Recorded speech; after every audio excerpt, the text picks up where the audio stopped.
Nataka tumuongele Lady JD kidogo. Miaka ya nyuma kulikuwa kuna ugomvi mkubwa kati yenu nyinyi wawili. Mimi nataka kujua ilikuwaje mpaka mkarudisha urafiki kwanza kuongea tena.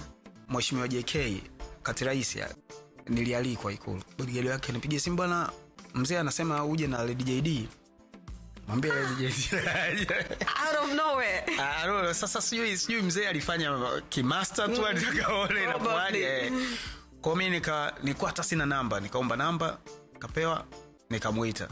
Tuenda paka pale tukaingia. Ulivomuita, tell me about the phone call. Nilimwambia mtu, bwana namba hiyo hapo, mwambie anaitwa Ikulu kesho. Kwa tukaenda tukapiga dina mheshimiwa.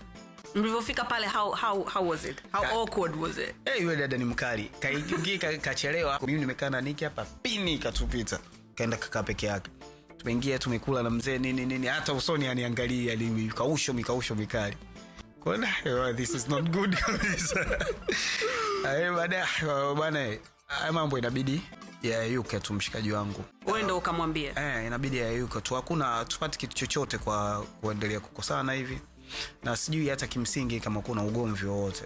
Mimi bado wewe mwanangu, yani hivyo nakupenda kama ambavyo nilikuwa nakupenda siku zote. Kama kuna sehemu unahisi nimekukosea kabisa na unaona kabisa kwamba nastahili kukuomba radhi, mimi naomba radhi, yani tuishi kwa amani tu. Kulikuwa kuna mtu mwingine yote anasikia? Mheshimiwa was he there? No, hiyo kwa mheshimiwa tulishaondoka. Okay. Yani kwa mheshimiwa mikausho tu. Tukawa tunajadili lakini lightly.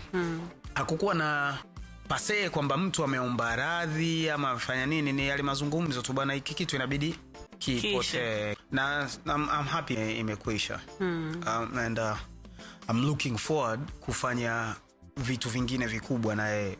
Umoja wetu ulikuwa mzuri sana kipindi cha nyuma. Umoja wenu ulikuwa una hits nyingi sana. Yes. Na sisi kama mashabiki tulikuwa tukiupenda kweli. Nafikiri alinitafsiri vibaya. Akaniingiza kwenye questionnaire, alikuwa na shida na media house moja na marehemu Ruge Mutahaba.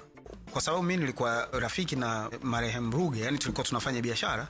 Nafikiri yeye kwa sababu ya uswahiba wetu, kwake ni kwamba kama hapatani na mtu easily mimi natakiwa nikosane naye. Hivyo ndio jinsi ambavyo pengine naichukulia ni compliment kwamba alikuwa amenishiba kiasi hicho.